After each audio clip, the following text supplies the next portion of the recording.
retrouver, c'est un peu une année particulière, hein, les 10 années des journées de l'économie. J'espère qu'il y a quelques fidèles qui étaient là au début, peut-être avec le vieux sac journée de l'économie. Oui, ce serait une très bonne nouvelle. Bon, je pense qu'en même temps, c'est une très belle opportunité pour nous de revenir sur les 10 ans et les grandes mutations qu'on a vécues pour s'interroger sur ce qui va se produire, sur les stratégies qui sont mises en œuvre dans les 10 ans à venir. Souvent, on veut nous faire peur, on nous montre les côtés inquiétants, mais il y a aussi une foule d'opportunités. Et je trouve que dans les journées de l'économie, il faut qu'on vous montre les deux. Le fait qu'il y a un certain nombre de risques, de dangers, mais qu'il y a beaucoup d'opportunités. Comme dit Muhammad Yunus, après tout, ce sont les hommes qui ont créé les problèmes. Pourquoi ils ne seraient pas capables de les résoudre? Je pense que c'est en fait une phrase qui devrait nous inspirer pendant ces 3 jours. Et on va démarrer très très vite, puisqu'on a juste 1 heure, avec un micro-trottoir qui va nous permettre de réagir chacun aux questions qu'on a posées aux Français.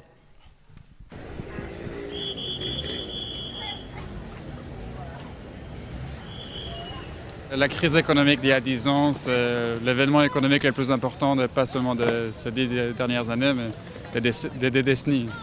Donc c'est assez dramatique. L'augmentation des impôts et des taxes.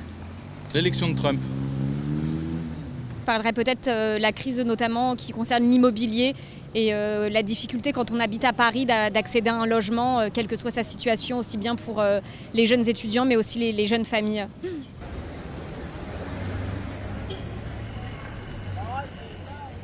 Alors moi je dirais plutôt ma manière de consommer et de voir les choses. Justement si on prend ce mouvement qui est lié à l'entrepreneuriat social et à l'économie sociale et solidaire, j'attache beaucoup plus d'importance à ma manière de consommer. Ce qui a changé pour moi dans ma vie quotidienne, c'est l'instauration du statut d'auto-entrepreneur, qui a complètement modifié mon rapport au travail.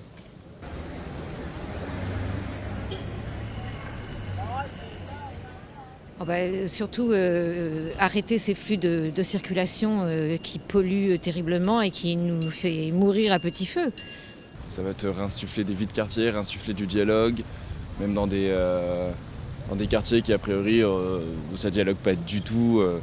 Je pense qu'en France on a vraiment un problème d'espace vert dans les villes, ça manque énormément par rapport aux autres pays et je pense que ce serait vraiment quelque chose de beaucoup plus agréable si on avait des énormes espaces verts comme on peut trouver à Berlin ou à Londres. Les transports, les transports. Mais on a aussi une mutation à faire socialement parce que passer du véhicule individuel au transport collectif, c'est un sacré chemin. Hein. C'est perdre une liberté individuelle pour retrouver en fait une meilleure qualité de vie individuelle et collective. Il faudrait prendre exemple sur le modèle américain. C'est beaucoup plus axé sur l'humain, beaucoup plus axé sur le relationnel. On le voit avec des grands espaces où on a des tables de ping-pong, où on a des espaces de détente. C'est de considérer que la croissance ne peut pas être si elle ne profite pas aux populations. Sur l'équipe, sur l'écoute mais réelle. Pas forcément se faire un paintball avec son équipe de travail, ça rime à rien, ça, s'il n'y a pas un fond derrière.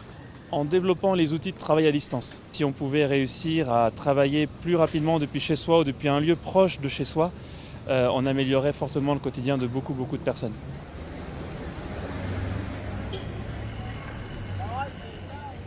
Libérer l'initiative au maximum de façon à justement accompagner ce mouvement qui, à mon avis, est irréversible d'initiative individuelle et collective. Ce que je ferais, c'est vraiment préserver un budget pour les étudiants parce que c'est super compliqué de se concentrer à l'école et travailler pour financer ses études, sachant que les études c'est primordial et arrivé à un certain niveau, l'école ça devient très cher.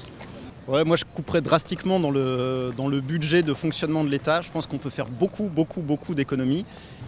Essayer de bloquer les circuits qui financent le terrorisme et le blanchiment d'argent. Je pense que pour la France ça va pas changer grand chose.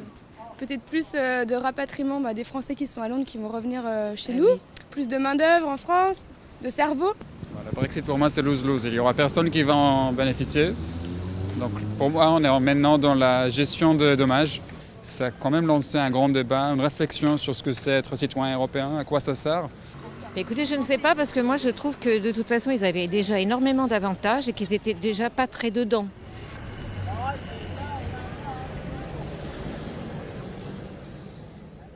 Et donc pour moi, la création d'emplois, c'est faire en sorte que cette croissance économique arrive aussi hors des grandes villes, hors de la classe moyenne, et qu'elle soit plus inclusive.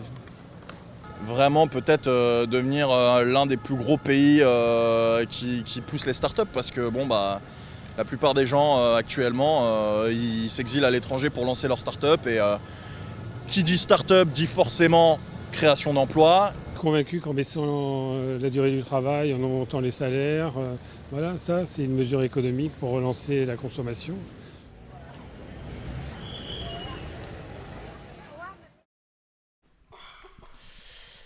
Écoutez, quand je vous écoute, j'ai l'impression que vous pourriez faire les journées de l'économie avec tous les sujets que vous avez abordés. Vous n'avez peut-être pas besoin de nous. Je vais proposer en 2 minutes à chacun de réagir, au moins peut-être à une ou deux des questions qui ont été évoquées. Et je voudrais commencer par Sylvie Goulard, qui m'a fait l'honneur d'accepter cette année d'être notre grand témoin. Moi, j'en suis extrêmement heureux. Je pense qu'en plus, les questions européennes vont beaucoup nous occuper pendant ces journées de l'économie. Et c'est un sujet sur lequel, je pense, pas mal d'entre vous vous interrogez sur la situation dans laquelle nous sommes aujourd'hui. Alors, Sylvie Goulard, est-ce qu'il y a une ou deux questions et remarques là des Français qui vous poussent à réagir ? Bien, d'abord, bonjour à tous. Merci d'être là, aussi nombreux, et merci de m'avoir fait cette confiance et cet honneur. Moi, j'ai l'impression vraiment, quand on entend des témoignages recueillis dans la rue, je ne sais pas quelle a été votre méthode, mais moi, je suis un témoin parmi d'autres. En France, on aime bien toujours mettre l'adjectif « grand ». Dans les autres pays, ils se moquent un peu de nous, d'ailleurs, avec ça. Donc, je dirais que je suis un témoin. Non, ce qui m'a frappé, c'est que, d'abord, je trouve qu'il y a une vraie ouverture internationale. Plusieurs des personnes qui ont spontanément répondu sont comparées avec les États-Unis. Je trouve que c'est pas mal. Ça prouve que, même si la préoccupation première, on le sent bien, est une préoccupation d'amélioration de la vie, que ce soit sur les transports, que ce soit pour financer ses études, que ce soit pour avoir un travail. Mais je suis pas surprise, parce que je pense que les Français sont des gens assez ouverts dans l'ensemble. Mais c'est bien, je trouve qu'un petit micro-trottoir comme ça montre que l'économie, c'est à la fois des questions qui touchent les personnes, et où il y a une demande de prise en considération de la personne humaine, des conditions de vie et de travail, mais aussi qu'on s'insère dans un ensemble plus vaste. Quand je regarde le questionnaire, on a quand même beaucoup interrogé des urbains. Je ne sais pas si vous avez remarqué. Je pensais à David Kemmelfeld, donc le président de la métropole de Lyon. Toutes ces réponses d'urbains, qu'est-ce que ça vous inspire ? D'abord bonjour à toutes et à tous. Peut-être Pascal, avant de répondre à la question, parce que comme on va le faire plusieurs fois dans la journée ou dans les journées de l'économie, je voulais d'abord te remercier, parce qu'il y a 10 ans, quand on discutait des journées de l'économie, on s'interrogeait un peu sur le succès de celle-ci. Aujourd'hui, on ne s'interroge plus, parce que je crois qu'on est passé de 3500 à 40 000 participants, et je voulais t'en remercier. Dire simplement, moi, ce qui m'a frappé dans les petites questions et dans le micro-trottoir, c'est, on en parlait tout à l'heure avec Sylvie Goulard, on sent bien l'expertise des citoyens, en fait. Et on voit dans les sujets qu'ils abordent que ça embrasse l'ensemble des sujets, d'abord de ces journées de l'économie, et ça embrasse les préoccupations, en l'occurrence de la métropole, mais pas seulement de la métropole. Alors, ça a parlé innovation sociale, ça a parlé comment est-ce qu'on peut entreprendre autrement, comment les nouveaux rapports au travail, la question de la qualité de l'air, de la nature en ville. Moi, j'ai noté les questions sur la redistribution sur les autres territoires, c'était très urbain, et quelqu'un nous dit, mais attention, il faut faire aussi des choses sur les territoires qui ne sont pas dans les métropoles. C'est aussi des questions que nous allons aborder pendant ces journées de l'économie. Donc, je trouve que c'est un résumé d'une expertise citoyenne, et qui d'ailleurs est en lien fort avec les journées de l'économie, parce que s'il y a beaucoup de participants aux journées de l'économie, c'est pas simplement des participants et des participantes qui viennent assister à des conférences, c'est des participants et des participantes qui veulent être acteurs et actrices de l'économie aujourd'hui, de l'économie réelle, et je crois que c'est ce qui fait la force des journées de l'économie, et c'est ce qui fait la force de nos rencontres dans les 3 jours qui viennent. Merci David. Je pense que la réflexion de David me fait penser à une chose. J'étais assez indigné au début quand j'avais voulu lancer les journées de l'économie, où on me disait les Français sont nuls en économie. Il y avait des sondages autour de cette question, et je trouvais que c'était une approche qui n'était pas du tout pertinente. Je pense qu'il y avait à la fois de l'agacement et de la curiosité. que les deux se mélangeaient et qu'on en avait déduit que les Français étaient nuls en économie, qu'ils étaient contre les réformes, etc. Je pense qu'en 10 ans, vous avez plutôt montré que vous étiez extrêmement curieux et qu'il fallait qu'on soit plutôt au niveau que vous attendiez pour pouvoir faire quelque chose. Je vais continuer dans les questions avec Didier Bruno, qui est membre du directoire de la Caisse d'épargne Rhône-Alpes. Est-ce que dans ce micro-trottoir, vous avez un certain nombre de réflexions qui vous inspirent ? Moi, ce qui m'inspire dans ce micro-trottoir, c'est que les gens ont des solutions. Alors, c'est des solutions qui sont individuelles, qui sont plurielles. Mais je suis très, très agréablement surpris de voir qu'on a des solutions pour le meilleur fonctionnement au travail, on a des solutions pour la transition écologique. Ça, je crois que c'est important et c'est ce qu'on vit dans les entreprises aujourd'hui. Si on ne donne pas la parole, aux salariés, on aura du mal à bâtir une stratégie, on aura du mal à trouver du sens. Donc ça, je crois que c'est important. J'ai été un petit peu étonné aussi qu'on ne parle pas du tout du numérique, de la transformation numérique, comme quoi peut-être qu'elle est dans les mœurs maintenant. La mondialisation, visiblement, n'est plus une préoccupation. Et puis, je crois que c'est la première personne qui parlait de la notion de confiance, de la crise financière. Je crois qu'on est quand même toujours sur, la suite de cette crise financière et des dégâts que ça a fait en termes de confiance. Et moi qui travaille dans le secteur bancaire, je sais qu'on a été aux premières loges dans cette rupture de la confiance. C'est un défi de tous les jours de restaurer la confiance. Voilà, donc je trouve que les gens ont des solutions et des solutions qui sont pragmatiques, individuelles et tout à fait réalistes.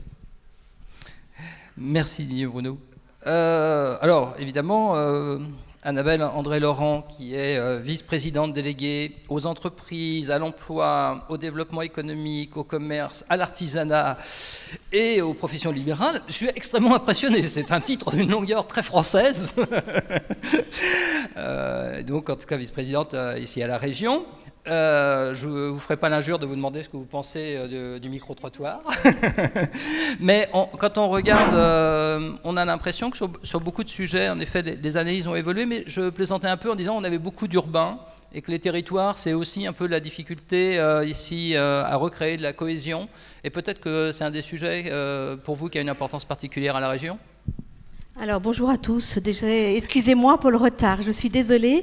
Alors non, j'ai pas vu le micro-trottoir, mais bien évidemment nous sommes une région, et vous avez cité dans le titre un peu pompeux et très complet, en fait nous sommes une région très équilibrée en termes d'économie. Et je pense que chaque élément de la délégation est une partie prenante et essentielle du développement économique de notre région, très équilibrée, avec beaucoup de TPE et de PME qui maillent notre territoire. Alors nous avons des métropoles et des grandes villes, mais on a des territoires aussi ruraux, essentiels au développement économique. Et bien évidemment, on travaille à la cohésion de notre territoire et à l'équilibre de notre territoire. C'est indispensable. Et on a aussi des petites pépites en termes de développement économique dans nos territoires, un peu éloignés des villes centrales de notre région, mais qu'on ne peut pas oublier, parce que ce sont des vrais créateurs d'emplois, des vrais investisseurs, et ils sont indispensables. Merci. Je pense que cette question des territoires en économie est particulièrement importante. Les économistes, pendant très longtemps, ont ignoré les territoires, un peu comme ils ignoraient toutes les hétérogénéités qui pouvaient exister. Et vous verrez que là, dans les journées de l'économie, cette année, il y a énormément de sujets sur ces territoires. C'est un véritable débat important. Qu'est-ce qui fait la cohésion d'un territoire ? Je pense que là-dessus, on doit apporter un certain nombre d'analyses. Je me tourne vers Marc-Olivier Strauss-Kahn, le conseiller personnel du gouverneur de la Banque de France. Encore à des titres bien français, ça va faire rire Sylvie Goulard. On va enchaîner avec le sondage sur les Français et l'économie, où je pense qu'on voit aussi là un portrait qui évolue au fil du temps. Je te laisse la parole. D'abord, bonjour. C'est un plaisir d'être à nouveau ici au GECO et d'illustrer le soutien de la Banque de France à cette superbe manifestation.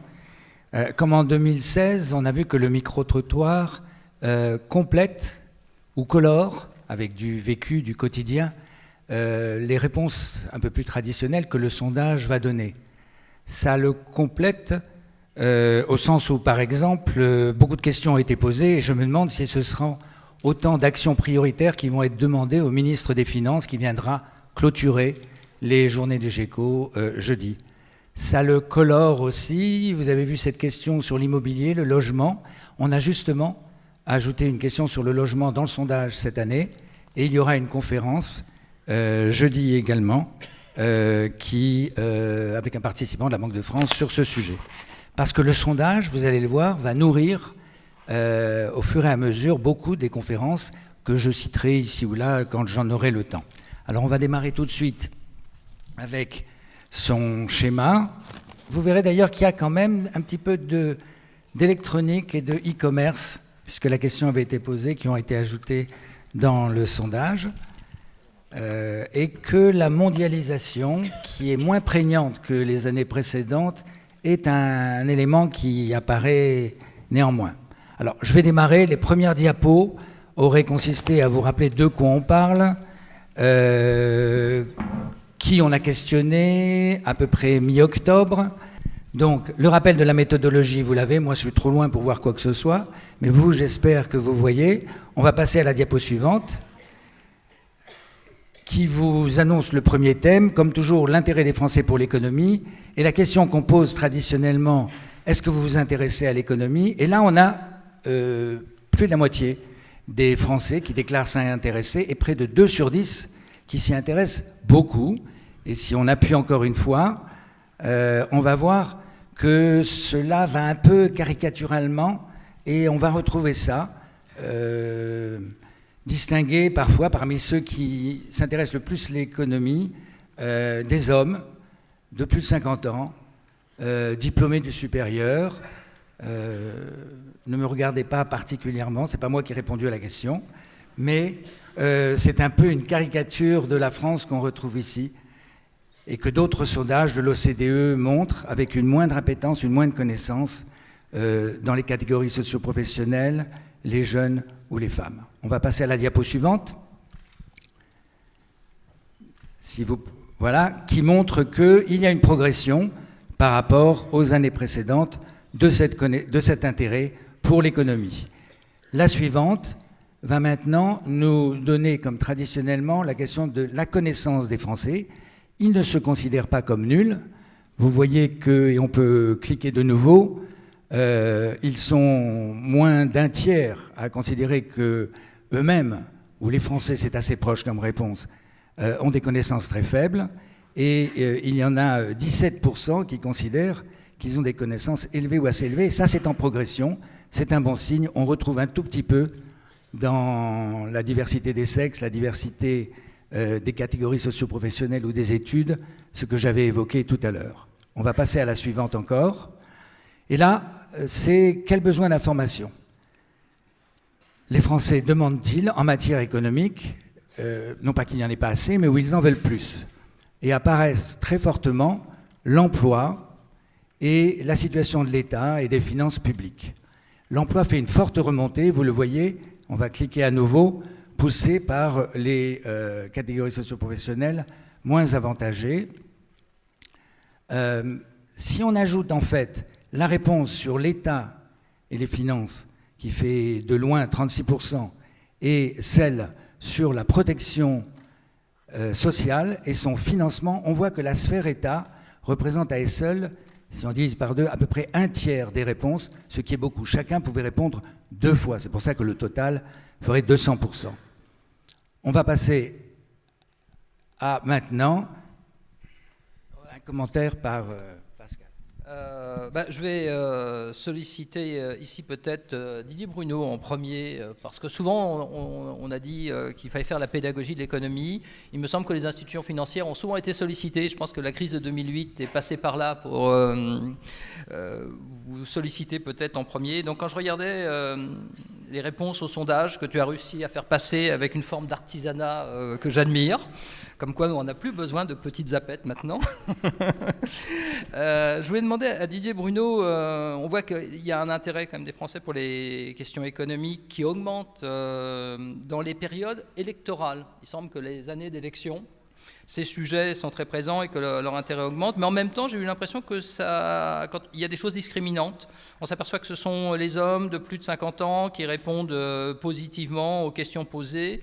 Et donc, peut-être qu'il y a des clivages quand même selon les sexes et selon les âges qui restent assez marqués par rapport à l'intérêt qu'on a pour les sujets économiques. Oui, alors je confirme. Alors ce que je vais vous dire, bien sûr, n'a aucune valeur scientifique. Hein, c'est simplement des retours d'expérience du terrain de ce qu'on fait à la Caisse d'épargne dans la région, de ce qu'on peut faire dans des associations comme Finance et Pédagogie, hein, qui sont des associations à connotation pédagogique, justement, pour aider les gens à gérer leur budget, et de ce qu'on voit aussi dans l'écosystème de l'innovation, avec tous ces jeunes qui se lancent dans l'aventure entrepreneuriale. Et c'est une aventure qui est très présente ici en région Rhône-Alpes.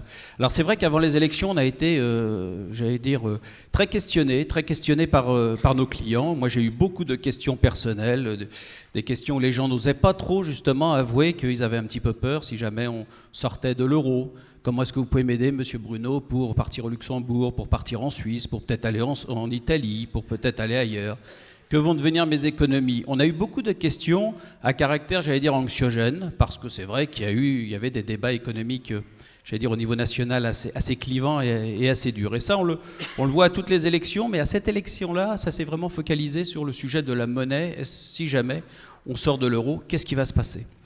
La deuxième chose moi, qui m'interpelle dans ce sondage, c'est vrai que c'est les plus de 50 ans. Et je regardais un petit peu, j'en parlais avec mes collègues, effectivement, les plus de 50 ans nous questionnent beaucoup. Alors, normalement, si la vie a été un peu douce pour vous, à 50 ans, vous avez quelques économies. Donc, j'allais dire, c'est peut-être moins l'économie qui vous intéresse que le devenir de vos économies. Et c'est vrai que c'est une frange de population qui nous pose beaucoup de questions sur est-ce que le livret A va baisser, est-ce que les taux d'intérêt vont monter, est-ce que les placements boursiers sont intéressants, est-ce que l'immobilier va s'écrouler. On sent que c'est des gens qui ont un petit peu accumulé, on sent que c'est des gens qui sont dans, j'allais dire, un rapport à la vie qui est par moments un peu anxiogène, hein, puisqu'ils savent qu'ils vont partir à la retraite, mais que si tout se passe bien, ils vont vivre encore longtemps. Et c'est vrai qu'on a cette frange de population qui nous questionne beaucoup là-dessus. Après, moi, ce qui m'interroge beaucoup, c'est sur cette discrimination, j'allais dire, l'âge, mais surtout le diplôme. Et là, je crois que je sors de ma posture de banquier, hein, parce que ça, je pense que c'est un vrai sujet démocratique, c'est un vrai sujet, j'allais dire, pour les responsables politiques, pour les enseignants, pour nous tous, citoyens. Il y a des gens qui se sentent absolument pas concernés par l'économie telle qu'on la présente. C'est-à-dire qu'ils considèrent que c'est toujours un domaine d'experts, c'est un domaine sur lequel, de toute façon, on ne nous dit pas toute la vérité, on nous cache des choses, sur lesquelles ils n'ont absolument aucune prise, alors qu'en fait, l'économie, c'est leur quotidien, et ça devrait être pour cette, j'allais dire, frange de population, une préoccupation importante parce que c'est elle qui est aussi dans les effets de la mondialisation, c'est elle qui est dans des territoires plus reculés. Donc ça c'est important et nous, je vois au niveau de la banque, on a un très très gros travail vis-à-vis de ces populations pour expliquer très concrètement, de façon très pragmatique, ce qui se passe, pour essayer de donner, j'allais dire, des clés de lecture à la compréhension un peu du monde. Après, on sent quand même qu'il y a une fracture entre... Alors, on a mis à 50 ans dans le sondage, mais on sent que le rapport des plus jeunes à l'économie est différent. J'en parlais à un de mes étudiants, c'est pas représentatif, c'est un étudiant du supérieur, mais il me disait, vous savez, pour moi, l'économie, c'est l'ancien monde, hein, c'est le monde à la papa, les grandes théories économiques, la macroéconomie, je crois que tout ça, c'est un petit peu dépassé. Moi, ce qui m'intéresse, c'est l'entreprendre, c'est l'économie appliquée, c'est l'économie pragmatique, c'est l'économie qu'on me donne les clés pour essayer de me mouvoir, j'allais dire, le plus efficacement possible. Donc, je pense qu'il y a des réponses, il y a aussi des questions qui sont posées aux enseignants de l'économie, il y a des questions qui sont posées à nos institutions. Le rapport à l'économie change beaucoup. J'ai un jeune qui me disait, par exemple, le taux d'intérêt, ça ne m'intéresse pas trop, je ne sais même pas si je vais acheter une maison, je ne sais même pas où je vais travailler demain, il va peut-être falloir que je déménage tous les 3-4 ans. Acheter une maison, c'est vraiment pas dans mon projet. Alors les sociologues disent que les jeunes sont plus dans la valeur d'usage ou dans l'usage des choses que dans la propriété. On commence à le sentir un petit peu, et en tout cas ce rapport à l'économie est en train de changer. Et pour autant, on voit arriver au guichet de la Caisse d'épargne des artisans, des commerçants, des jeunes start-upers qui viennent en faisant, j'allais dire, des business plans de très grande qualité, qui ont bien compris ce que c'est que le revenu, ce que c'est que les charges, ce que c'est que les fonds propres, ce que c'est que l'autofinancement. Bref, une économie beaucoup plus appliquée, une économie de leur quotidien. Ça, je crois que c'est très important et c'est un peu l'enjeu aussi de nos conseillers d'à la fois avoir une connaissance économique, une lecture macroéconomique des choses, mais aussi d'être capable, dans le rôle de conseil vis-à-vis de la clientèle, de décrypter et de leur dire voilà les clés Voilà comment vous pouvez vous servir de tout ça pour entreprendre. Je fais une parenthèse sur l'acte d'entreprendre, parce qu'on a toujours l'impression que c'est réservé à des jeunes qui viennent de bonnes familles, qui ont fait des études. Nous, je le vois, on a beaucoup de mal, et c'est au niveau de la profession bancaire, et c'est au niveau je parle de la région Rhône-Alpes, on a beaucoup de mal à retenir les jeunes dans la banque de détail. Ils viennent et assez souvent ils partent assez vite. Ils partent assez vite parce que, non pas pour partir chez un concurrent, ce serait, simple, parce qu'il suffirait de voir ce que propose le concurrent pour essayer de les retenir, mais ils partent ailleurs. Ils vont entreprendre, ils se disent je suis jeune, j'ai le temps, je veux des expériences, je veux faire des expériences. Et ça, c'est quelque chose qui, nous, dans la profession bancaire, nous interpelle beaucoup, parce que la profession est en solde net de départ. Alors, est-ce que c'est le rapport à l'argent? Est-ce que c'est le rapport à l'institution? Est-ce que c'est dur, la banque de détail, aujourd'hui? Est-ce que c'est tout ça? Est-ce que c'est la peur du numérique, la peur des robots, la peur de l'intelligence artificielle qui va arriver? Est-ce que c'est tout ça? Mais en tout cas, on se rend compte qu'il y a un rapport différent à l'institution, un rapport différent aux institutions, et donc un rapport différent, j'allais dire, à l'économie et à la façon de vivre l'économie au quotidien. Ça, je crois que c'est très important, et c'est un défi pour nous de justement continuer à faire de la pédagogie en économie, mais que cette pédagogie soit comprise, pragmatique et adaptée au sens de la vie que les gens veulent prendre. Merci Didier Bruno.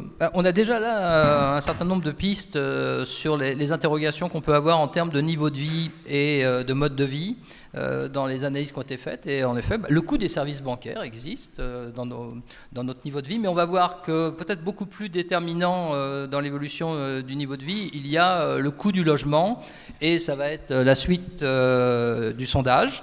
Vous voyez qu'il y avait une question qui avait été posée, ce qu'il faudrait faire pour faciliter, en tout cas, l'accès au logement dans notre société, ce qui est une des manières certainement d'améliorer le niveau de vie la manière la plus significative. Et quand vous regardez, il y a deux voies qui se dégagent. C'est assez intéressant dans ces réponses. Il y a ceux qui insistent sur il faudrait assouplir les contraintes réglementaires, soit du côté des propriétaires, soit du côté des promoteurs, de ceux qui vont construire.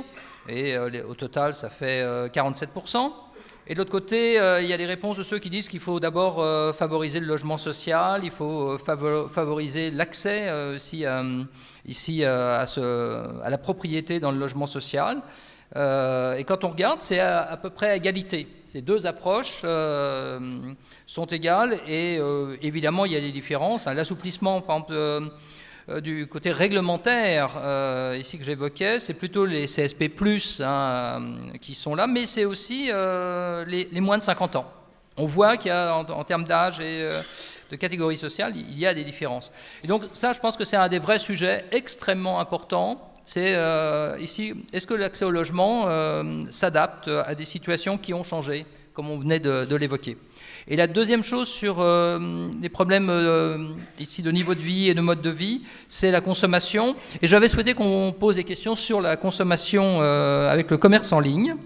Et donc, on a ici des réponses qui, d'abord, nous disent qu'il y a 2/3 des Français qui font des achats en ligne. Je pense qu'en fait, la France du Bon Coin doit être représentée ici. Donc, je pense que c'est un véritable changement, une véritable mutation. On voit qu'il y a 41% au moins des Français qui font une fois par mois un achat par le commerce en ligne, et que, évidemment, c'est très présent, encore une fois, dans les CSP+, et dans les moins de 35 ans. Donc on voit là aussi un peu les populations qui initient un peu ces changements de mode de vie. Alors, est-ce que c'est si avantageux que ça, ce nouveau mode de consommation que nous avons tous tendance à pratiquer? On voit qu'en fait, dans les motivations qui vous sont données, et on va voir les chiffres apparaître, le fait que ce soit beaucoup plus pratique, c'est quand même à peu près 52% quand on les réunit qui ont cette approche-là, et ceux qui regardent en disant c'est plutôt moins cher, 36%, je crois que c'est les deux motivations les plus évidentes. Ce n'est pas forcément les mêmes populations qui regardent le côté pratique ou le côté prix, mais ça, je pense que c'est évident pour tout le monde, que ce sont ces éléments qui nous amènent ici à choisir le commerce en ligne. Mais il y a aussi une conscience, et c'est le slide suivant, qui est extrêmement intéressant, c'est qu'on voit aussi les inconvénients. Quand on interroge les gens sur les inconvénients, vous voyez les chiffres, on voit bien que si je réunis ceux qui pensent qu'il y a un risque de fermeture du commerce traditionnel, une perte de contact direct, ça fait 61% des personnes interrogées qui pensent que c'est le risque. Et puis, toujours un peu la question de la sécurité qui ressort là sur la sécurité des paiements, l'utilisation des données personnelles, 27%. Donc, on en voit les avantages, on en voit les inconvénients. Je crois qu'il y a une véritable question. Le logement et les modes de consommation sont au centre de notre vie, peut-être particulièrement d'ailleurs dans les métropoles. C'est un élément qui peut améliorer à la fois le pouvoir d'achat, si on a des bonnes politiques, et puis qui peut aussi nous permettre d'aller vers des modes de vie qui nous permettront peut-être d'interagir plus efficacement entre nous. Et j'ai évidemment envie de poser la question à David Kimmelfeld, puisque au fait vous êtes là dans ce monde où il y a peut-être les changements les plus visibles de notre vie pour l'ensemble de ceux qui sont avec nous aujourd'hui. Donc, vous l'avez vu tout à l'heure dans le micro-trottoir, à la première question, qu'est-ce que c'est la conséquence de la crise de 2008 ? La première réponse, je crois, qui a été faite, c'est le logement, la difficulté à se loger. C'est donc bien sûr sur cette métropole une préoccupation extrêmement importante. Et je voudrais peut-être associer à mes commentaires, puisqu'il est là au premier rang, et la ville-centre est importante dans cette politique de logement, le maire de Lyon, qui est ici, Georges Kepenekian, au premier rang, pour vous dire que, bien évidemment, les réflexions qui sont faites dans le sondage sur, par exemple, développer en priorité la construction de logements sociaux dans les zones de plein emploi, 24%, c'est la préoccupation. On peut le lire différemment, ça peut être aussi comment est-ce qu'on rééquilibre les territoires, comment est-ce qu'on fait de la mixité sociale à l'échelle d'une métropole. Et c'est ce qui nous anime ici. On produit dans cette métropole tous les ans environ 9000 logements, dont la moitié de logements sociaux. Et le travail qui est fait ici, c'est de rééquilibrer les territoires, c'est-à-dire de faire en sorte que, bien évidemment, là où il y a une forte concentration de logements sociaux. Il y a des communes dans notre métropole où on est à 70% de logements sociaux, et puis d'autres communes ou d'autres quartiers où le logement social est beaucoup plus modeste. C'est de rééquilibrer, et bien évidemment l'ensemble des dispositifs qui nous permettent de faciliter ce rééquilibrage dans les territoires est le bienvenu pour nous. Alors on a un débat, vous l'avez dit aujourd'hui, c'est un débat d'actualité. Les journées de l'économie, c'est aussi, pour parler de l'actualité, c'est ce qu'on appelle l'article 52, qui est en discussion en ce moment au Parlement, où il y a une forte mobilisation du monde du logement, mais aussi des collectivités, pour dire attention, il faut que cet article 52 s'assouplisse pour nous permettre de ne pas être dans la contrainte. Il est nécessaire que les organismes HLM se réforment, mais il ne faut pas le faire d'une manière violente, il faut le faire dans la durée. Il faut continuer, il ne faut pas gripper la machine, il faut continuer à produire du logement. C'est indispensable sur les métropoles pour pouvoir accueillir encore plus de population, puisque c'est une métropole attractive, c'est une métropole qui accueille de plus en plus de monde, et donc il faut des conditions de logement. Mais le logement, et c'est indiqué là-dessus, c'est aussi un parcours. Et la deuxième préoccupation, c'est 24% pour permettre aux locataires de logements sociaux d'acheter leur logement. 24%, donc c'est ce qu'on appelle le parcours finalement de celles et ceux qui sont dans du logement et qui souhaitent en devenir propriétaires. C'est aussi une action forte menée sur la métropole. C'est environ un peu plus de 1000 logements par an qui sont aujourd'hui vendus à leurs occupants en quelque sorte pour qu'ils deviennent propriétaires. Il faut faire attention ensuite à ce que les copropriétés puissent se développer dans de bonnes conditions. Et puis la politique du logement, elle n'est pas en suspension. On ne fait pas du logement uniquement là où il y a du plein emploi, il faut derrière de la mobilité. C'était une des questions. Ça veut dire que derrière, quand on fait du logement, il faut s'assurer que l'on ait les lignes fortes de transport qui vont avec. Et puis, il faut s'assurer aussi qu'on ait, ça fera peut-être le lien avec le deuxième sondage, des activités et notamment du commerce de proximité, car tout ne se règle pas à travers les achats en ligne, mais on aura peut-être l'occasion de l'indiquer tout à l'heure. En tout cas, la préoccupation à travers le sondage du logement est une préoccupation partagée par la métropole. C'est un élément essentiel d'une métropole qui soit équilibrée. Sur le commerce de proximité, je pense qu'il y a une conscience, j'ai l'impression, dans le sujet quand même, c'est très très bien le commerce en ligne, mais en même temps que ce commerce de proximité, on y tient. En fait, En fait, ça se traduit dans les faits. Il se trouve qu'on a ici des éléments, on va dire, un peu objectifs, puisqu'on vient de sortir la 10e enquête ménage qui, finalement, mesure, c'est un observatoire du commerce, et qui dit exactement ça. C'est-à-dire que c'est marrant parce que les gens ont la préoccupation, et dans les faits, ils répondent à leurs préoccupations. Alors, je ne sais pas si c'est de l'inconscient, mais en tout cas, sur cette 10e enquête ménage, qu'est-ce qu'on voit? On voit d'abord que, effectivement, les achats en ligne sur la métropole, c'est un peu plus de 10% des achats non alimentaires. Donc c'est important, c'est en fait le premier pôle commercial devant la Part-Dieu, devant le centre commercial de la Confluence, c'est extrêmement important. Et en même temps, dans le même temps, le commerce de proximité, pour la première fois, n'a pas perdu de part de marché sur la métropole. Ce qui veut dire qu'en fait, il y a un rééquilibrage qui se fait, et qui est un rééquilibrage que font les consommateurs. Ils achètent en même temps en ligne et en même temps ils favorisent le commerce de proximité par des mécanismes qu'il faudrait pouvoir décortiquer. Mais c'est peut-être qu'on a changé finalement de la voiture où on allait à l'hypermarché, maintenant du smartphone, on va peut-être au commerce de proximité. En tout cas, c'est les chiffres qui l'attestent. Donc c'est plutôt rassurant pour notre commerce de proximité parce que ce commerce de proximité, il est extrêmement important pour nos quartiers, pour nos villes. Il répond d'abord à un équilibre social et il répond aussi, je l'expliquais je crois hier à la métropole, que notamment sur le vieillissement de la population. Si on veut que nos seniors restent en ville, et c'est leur souhait, il ne faut pas simplement qu'ils aient du logement, c'est la question du logement et du logement adapté, mais il faut aussi une ville qui soit organisée pour qu'ils puissent se déplacer en toute sécurité. Et puis quand ils se déplacent en toute sécurité, c'est pour aller voir le voisin, la voisine, mais c'est aussi pour aller faire leurs courses. Et pour ça, il faut du commerce de proximité. Ensuite, le numérique et les achats en ligne, ça va beaucoup plus loin, c'est beaucoup plus vaste, Didier l'expliquait. On est aussi sur une mutation extrêmement forte des métiers, on est aussi sur des services numériques, on parle notamment en matière de médecine, et l'arrivée du numérique en matière de médecine de proximité vient aussi perturber nos modèles, et ça sera, je pense, un certain nombre de débats dans nos GECO. Alors, on va passer maintenant à la troisième partie du sondage, c'est la plus compliquée, celle sur la situation économique, en démarrant par l'inflation, qui est traditionnellement surestimée par les Français. Alors, je ne vais pas encore commenter la diapo, je vais expliquer brièvement pourquoi les Français tendent à surestimer l'inflation. C'est parce que quand on regarde les prix, on voit beaucoup plus souvent des prix qui peuvent augmenter facilement et on retient plus ceux qui augmentent que ceux qui baissent, comme l'alimentation, comme le prix de l'essence. En revanche, des prix qui baissent, comme par exemple ceux des ordinateurs, soit parce que réellement ils coûtent moins cher, soit parce que la qualité augmente pour le même prix, ceux-là on les achète que tous les 3, 4, 5 ans. Et donc on les perçoit moins. C'est pour ça que traditionnellement les Français surestiment l'inflation. Alors on va voir maintenant le résultat du sondage. Et cette fois-ci, moins de Français surestiment l'inflation. Ils sont 24% néanmoins, c'est la barre rouge verticale. Et l'année dernière, au total, ils étaient 56% à l'avoir surestimé. Et 30%, c'est la barre orange, l'évaluent à peu près bien entre 1 à 2%, alors que l'année dernière, ils n'étaient que 12% à l'évaluer. Donc on va avoir un peu plus de précision maintenant. Tout ça ne semble globalement pas avoir trop changé. Autant de gens considèrent qu'elle a augmenté que l'année dernière qu'auparavant.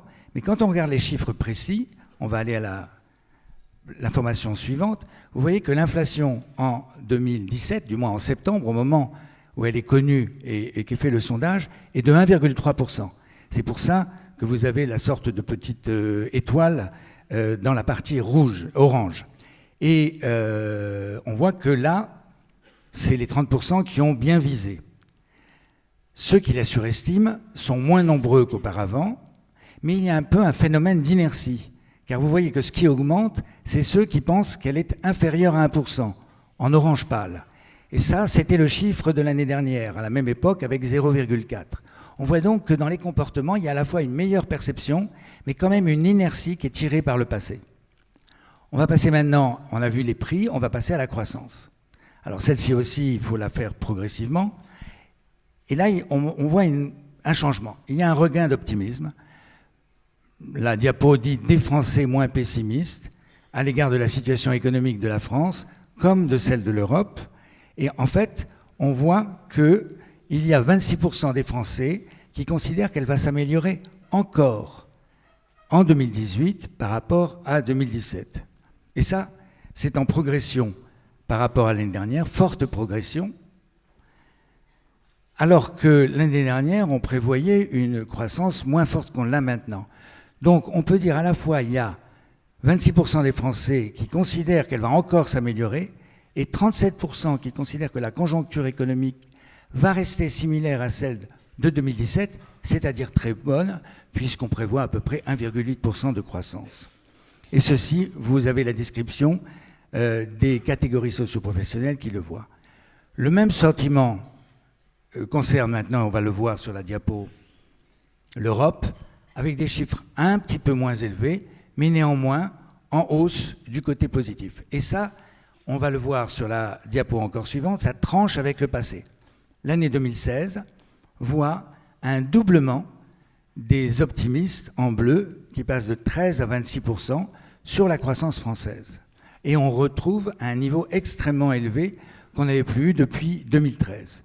Pour l'Europe, le sondage existe depuis moins longtemps, mais il montre aussi cette appréciation. Il y a un regain d'optimisme en général, avec, je le répète, un quart des Français, qui est un chiffre qui double par rapport à celui de 2016 et qui est le maximum depuis 2013. On va passer maintenant à la diapo suivante, ce qui va permettre de faire les commentaires. Oui, alors on a l'habitude de dire que les Français sont pessimistes, et là, c'est assez amusant. Dans le sondage, il y aurait un effet positif cette année. Je ne sais pas d'où il peut venir, et justement, je serais tenté de demander à Annabelle André-Laurent comment elle interprète le fait que les Français sont plus pessimistes à la fois sur la situation de la France et sur la situation de l'Europe. Oui, moins pessimistes, pardon. Eh bien, écoutez, je pense qu'il y a déjà deux explications. La première, c'est que globalement, l'économie est cyclique. On a eu la crise 2008-2010 et il y a eu une reprise économique presque naturelle qui s'est faite après cette période. La deuxième raison, c'est que de nombreux pays européens ont pris des dispositions pour réformer en profondeur leur pays, des réformes structurelles avec la diminution des charges, avec le désendettement de leur pays, qui a permis à ces pays européens aussi de profiter de cette relance et de recréer une certaine croissance. La France a été un petit peu, j'allais dire, en retard par rapport à d'autres pays. Les réformes qui ont été prises aussi récemment en termes de fiscalité, entre autres sur les entreprises, ont un impact extrêmement positif aussi et redonnent confiance aux investisseurs. Ça recrée une dynamique et on sait que lorsque les Français sont optimistes, il y a aussi la communication médiatique. Lorsque les médias sont plus optimistes, ont confiance aussi dans le développement économique, ils communiquent davantage et différemment, ce qui redonne aussi confiance aux Français.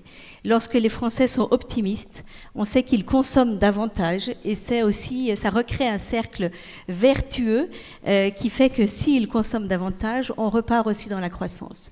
Il y a, voilà, vous l'avez vu, plusieurs raisons à cette confiance, à cet optimisme. Attention cependant parce que cette confiance reste fragile, elle est toute nouvelle. Il faut derrière faire les réformes qui vont permettre de consolider cette confiance et surtout de consolider cette croissance. Et c'est indispensable bien évidemment pour continuer de façon positive. Alors, il y a un lien effectivement entre la perception meilleure en France et en Europe. On l'a vu tout à l'heure. Vous avez évoqué les mots de réforme, vous avez évoqué les mots de confiance, et c'est effectivement ce que l'on va retrouver ici. Vous avez devant vous la même question à peu près qui a été posée l'année dernière sur des éléments dont on considère que ce sont des acquis et qu'il n'y aura pas de problème, et d'autres qui peuvent être remis en cause, qui peuvent être discutés. Et il y a une très forte progression, vous le voyez en bas, de l'acquis sur l'euro. Il représente 73%. Vous vous rappelez que l'année dernière, on avait fait ça dans la foulée du Brexit, dans un contexte de campagne électorale qui avait un peu brouillé les cartes et où il y avait une chute. Et là, il y a une remontée très forte qui fait plus que compenser. 73%, c'est d'ailleurs à peu près le résultat du sondage qui est fait auprès des Français régulièrement en soutien à l'euro et qui lui aussi a augmenté, peut-être pour partie, dans un deuxième temps en réaction au Brexit. Mais c'est aussi le Parlement européen qui progresse fortement et qui est considéré comme un acquis à travers le Parlement européen, ce sont les institutions européennes. On peut critiquer les institutions au niveau international, européen, français, mais elles sont considérées comme des acquis. Dans les autres sujets, en revanche, et ça n'est pas étonnant avec ce qui s'est passé avec le Brexit, avec les questions qu'il peut y avoir sur Schengen, les éléments paraissent plus discutables. C'est les parties orange qui sont plus importantes. Et la PAC, la politique agricole commune, qui est citée d'ailleurs par le président de la République dans son discours, est un élément dont on perçoit qu'il peut être rediscuté. Qu'est-ce que les Français attendent de l'Europe? On a une série de possibilités qui sont ouvertes, qui vont de plus d'intégration européenne, qui signifie plus de décisions au niveau de l'Europe et moins au niveau du pays. Et là, les résultats confortent et renforcent même ceux de l'année dernière. On a été plus précis. Et vous voyez, le bleu est écrasant. Il est bien sûr, il concerne la défense. Sylvie sera bien placée pour en parler. Il y aura aussi des éléments qui concernent les immigrés et les réfugiés. Mais je voudrais insister sur le bas du tableau, qui est quand même très positif. 2/3 des Français jusqu'à 3/4 des Français sont pour plus d'intégration européenne, que ce soit au niveau en démarrant par le bas, des politiques économiques et budgétaires, que ce soit au niveau des investissements, notamment en termes d'infrastructures, et ça fait penser au plan Juncker, et en termes de coordination fiscale. Et ça, c'est un résultat qui est assez frappant et qui montre que on attend beaucoup de l'Europe. Oui, alors ce sont des réponses intéressantes, parce que d'un côté, on a l'impression en effet que les Français attendent beaucoup à la fois de la coopération, de la coordination, de l'intégration, ce qui n'est pas la même chose. Mais en même temps, quand on voyait le slide précédent, on voyait qu'il y avait une espèce de polarité. Il y avait des choses qui pouvaient être remises en cause et d'autres qui étaient véritablement bien installées, entre autres l'euro. Qu'est-ce que vous en pensez, Sylvie Goulard ? Bon, d'abord, je crois vraiment que c'est le chiffre qui est le plus frappant. Or, si vous regardez ce que nous avons vécu depuis 10 ans, une crise financière qui est venue des États-Unis, puis une crise interne à la zone euro, quand on voit les titres des journaux, le temps consacré à essayer, on disait même parfois, de sauver l'euro, ce chiffre est vraiment tout à fait remarquable. Et je crois qu'il relève aussi d'un bon sens extrêmement profond qu'il y a dans la population, que moi j'ai toujours senti sur 2 plans. D'abord, si on regarde ce qu'ont fait les gouvernements, indépendamment des commentaires politiques, etc., pendant toutes ces années, la tentation aurait pu être là de défaire l'euro. Or, dans tous les pays, que ce soit les pays du Nord, avec leur volonté de maintenir les règles et la discipline, que ce soit dans les pays du Sud, qui ont probablement eu à faire des efforts comme on en avait rarement fait pour rester dans la zone euro. Eh bien, dans tous ces pays, aucun gouvernement n'a pris le risque de sortir de ce projet, de remettre en cause à la fois sa dimension politique et son importance, je dirais, dans la mondialisation telle qu'elle se déroule. L'autre chose qui est quand même très frappante, c'est qu'il faut peut-être faire la différence entre le fait d'être attaché à des politiques ou d'être attaché à une coopération et la volonté d'en modifier les termes, d'en changer les modalités. Je pense qu'il faut éviter de penser l'Union européenne comme quelque chose de figé, puisque nous sommes dans un monde qui change énormément, et parce qu'il faut oser dire aussi que le coût social ou un certain nombre de problèmes que nous affrontons collectivement en Europe ne sont pas correctement réglés. Et les réponses le reflètent assez bien.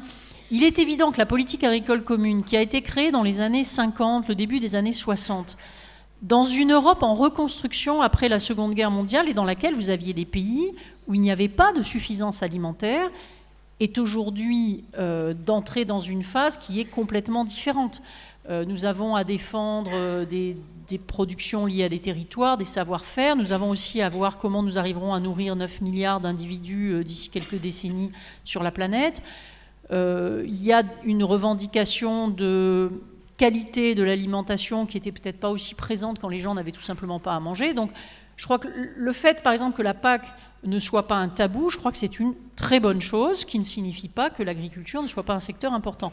De même, sur l'élargissement de l'Union européenne, l'arrivée de nouveaux pays, il est évident qu'un certain nombre d'erreurs qui ont pu être commises par le passé dans la manière dont on a fait entrer certains pays ou des processus qui ont peut-être pas été suffisamment clairvoyants sur certaines conséquences, ont incité les Européens à être plus prudents.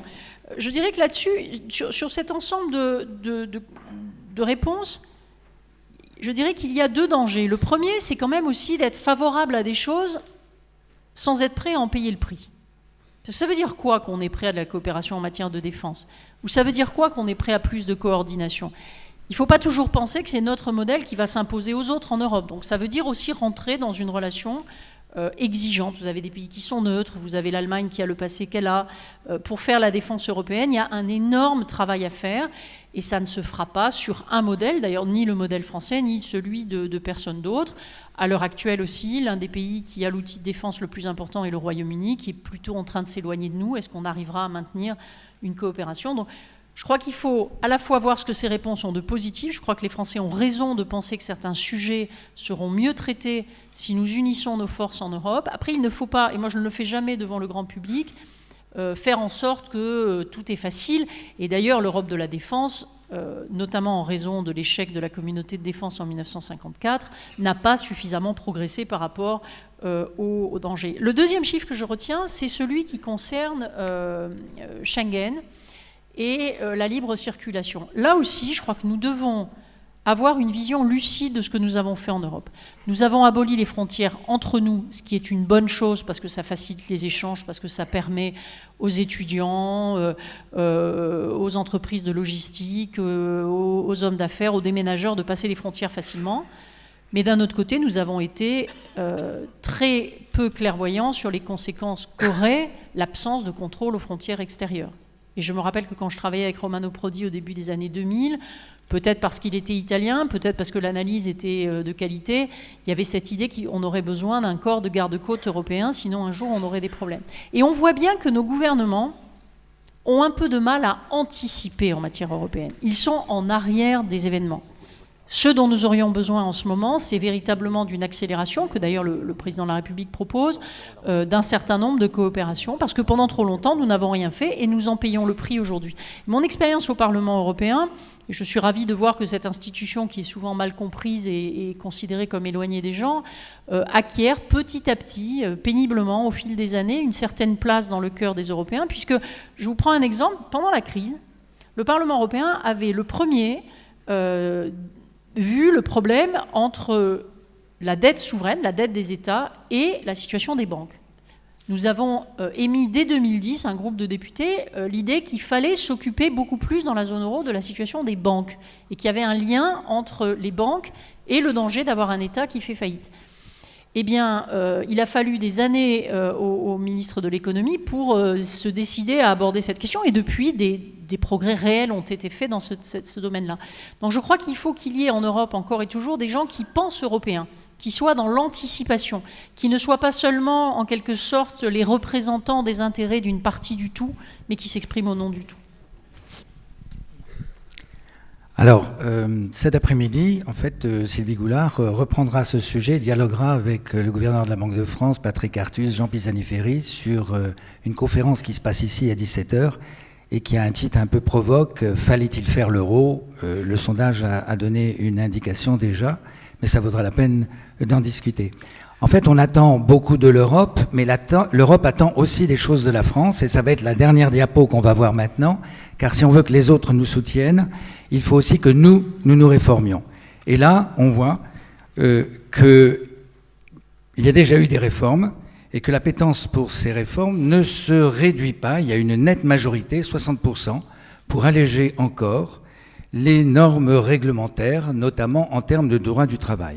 En revanche, lorsqu'on évoque des exemples de surcroît de libéralisation, ceux qui sont donnés ici font peut-être réfléchir et donnent juste une courte majorité, 52%, si on passe les chiffres totalisés maintenant sur la diapo, s'il vous plaît, et qui permettent à ce moment-là de voir que la privatisation du secteur public, par exemple, peut faire peur à certaines personnes. Je vous propose de réagir peut-être en une phrase très rapidement chacun, parce que je pense que ce dernier résultat peut nous interroger, il est extrêmement intéressant. Peut-être en premier, Annabelle André-Laurent. Oui, alors effectivement, cette question, c'est le point d'équilibre, j'allais dire, entre le libéralisme et le protectionnisme. Pompidou disait, il faut arrêter d'emmerder les Français. Excusez-moi, je fais que citer. Alors effectivement, on est pour l'ouverture, le libéralisme, la suppression des frontières, mais en même temps, on a peur de la concurrence et on veut se protéger. C'est un peu le paradoxe français. Quoi qu'il en soit, il faut trouver le bon équilibre, effectivement, entre le libéralisme et le protectionnisme. Lorsqu'on parle de mondialisation, se resserrer ou se recentrer sur soi-même serait une vraie erreur. Donc le bon curseur est à positionner, à trouver. Et un dernier point pour les normes, les réformes. Je pense que la première réforme à faire pour vraiment soutenir et libérer notre économie, c'est réformer l'État, se désendetter et que l'État prenne un petit peu aussi l'esprit entreprise et se réforme en profondeur et rapidement. C'est ce qu'au font nos entreprises. Merci. David Kimmelfeld, sur ces questions de normes, réglementation et en même temps libéralisation. Peut-être un propos un peu décalé, vous m'en excuserez, mais moi je trouve que c'est assez représentatif de ce qu'on appelle la schizophrénie collective, dont on a tous à un moment donné à gérer nos propres contradictions. Et là, on est exactement là-dedans. Moi, je voudrais l'illustrer par deux exemples. Et on l'a vu tout à l'heure, encore une fois, par le micro-trottoir. Un certain nombre de personnes disent il y a un sujet sur la qualité de l'air, et nous, on voit bien ici que la qualité de l'air, c'est un sujet extrêmement important, mais quand il faut changer nos habitudes, c'est toujours extrêmement difficile. Donc, on a conscience du problème et on a des difficultés à mettre en place les différents moyens. Je donnerai une autre question plus vaste, la question des migrants aujourd'hui. Tout le monde a conscience ici que la question des migrants est une question essentielle, qu'on a des flux extrêmement importants, que les gens ne vont pas repartir chez eux d'un coup de baguette magique, mais on a quand même des difficultés à les accueillir sur nos territoires. Et donc on a cette schizophrénie. Les élus, n'en parlons pas, sont de grands schizophrènes, et comme ce sont des grands schizophrènes, c'est eux qui connaissent mieux la maladie, c'est eux qui sont peut-être capables, en tout cas, d'apporter un certain nombre de conditions pour gérer cette hystérie, cette schizophrénie collective, pas cette hystérie, mais cette schizophrénie collective. Et c'est faire de la pédagogie, c'est aussi être concret. Par exemple, sur la qualité de l'air, eh bien ma foi, si on veut que les gens changent leurs habitudes, il faut amener des solutions en matière de mobilité. C'est comme ça qu'on arrive à gérer cette question-là. Et ce qui me frappe, moi, là-dedans, c'est surtout, oui, à libérer un certain nombre de contraintes. Il faut libérer un certain nombre de contraintes auprès de nos entreprises. Je crois que les choses sont plutôt, moi j'ai le sentiment qu'elles sont plutôt bien engagées aujourd'hui avec un certain nombre de réformes que propose le président de la République. Et en même temps, ils sont attentifs. Quand ils disent la privatisation des services publics, c'est surtout derrière, moi je lis plutôt, est-ce qu'on va continuer à avoir des services publics et des services au public dans nos différents quartiers, dans nos différentes villes. C'est deux choses extrêmement différentes. On peut avoir un certain nombre de services publics qui sont privatisés. Si la qualité est au rendez-vous et si les services existent encore dans nos quartiers, ça ne sera plus un problème, à mon avis, pour nos concitoyens. Merci. Didier Bruno, est-ce qu'il y aurait de la schizophrénie du côté des banquiers aussi ? De la schizophrénie, je ne sais pas. Mais vous voyez, pour rebondir sur ce que disait David, sur et ce que vous avez montré dans votre sondage sur le commerce en ligne et sur la proximité. On pourrait dire les gens sont schizophrènes, ils veulent du commerce en ligne et de la proximité. Ben oui, mais ils ont raison de vouloir les deux. Ils ont besoin du commerce en ligne pour aller très vite, parce que la fluidité, un parcours client exemplaire, c'est très important. On a un rapport au temps qui a beaucoup changé. Et en même temps, ils ont besoin aussi d'une relation personnelle et d'avoir un conseil. Et nous, j'allais dire, dans notre métier, tout l'enjeu qu'on va devoir affronter, c'est d'apporter à nos clients le meilleur du numérique et d'apporter le meilleur du physique. Parce qu'on a envie de passer du numérique au physique, du physique au numérique. Donc c'est vrai que c'est peut-être une forme de schizophrénie, mais en tout cas, je crois que c'est une dimension à prendre en compte. Après, sur la libéralisation, je ne reviens pas sur ce qu'a dit David, bien sûr, mais je me place sur un autre plan. Qu'est-ce qu'on constate dans nos entreprises ? Je vous en parlais un petit peu tout à l'heure sur les jeunes générations. Ils ont besoin d'oxygène. Ils ont besoin d'oxygène. Ils ont envie d'organiser leur temps de travail. Ils ont envie d'être en télétravail. Ils ont envie un jour d'arriver sans cravate, un jour d'arriver avec des cravates, des choses comme ça. Ils ont envie d'oxygène et en même temps, ils ont envie de protection. Je pense que c'est pas du tout, c'est pas du tout antinomique. Hein. À nous de mettre le bon niveau de protection de telle façon que derrière, l'engagement, l'implication, la créativité puissent s'exprimer. Je pense que nos organisations sont en train d'évoluer, mais culturellement, en tout cas, pour les dirigeants, c'est un choc, mais c'est un choc qui est salutaire, parce que si on ne le fait pas, on n'arrivera plus demain à recruter, etc. etc. Donc, ce qu'on peut prendre pour schizophrénique, c'est aussi cette complexité de l'individu qui évolue avec, des envies assez différentes. Et ça, je crois que c'est très important de ne plus voir l'individu, notamment au travail, d'une seule façon, avec une vision très militaire de l'entreprise, une vision très particulière de la hiérarchie. C'est notre enjeu aussi d'ouvrir d'autres formes de vécu collectif, d'autres formes de rapport à la hiérarchie, d'autres formes de délégation, d'autres formes de contrôle. Ça, je crois que c'est très important. Sylvie Goulard, une phrase pour conclure. Écoutez, moi j'ai le sentiment que les Français et les Européens ont la chance aussi de vivre dans un ordre de droit. Quand on dit il y a des normes, on peut dire, et vous avez raison madame, il ne faut pas qu'il y en ait trop, il ne faut pas emmerder les gens, ce n'est pas la question. Mais je crois que, quelle est l'alternative? L'alternative, sinon, c'est la loi de la jungle.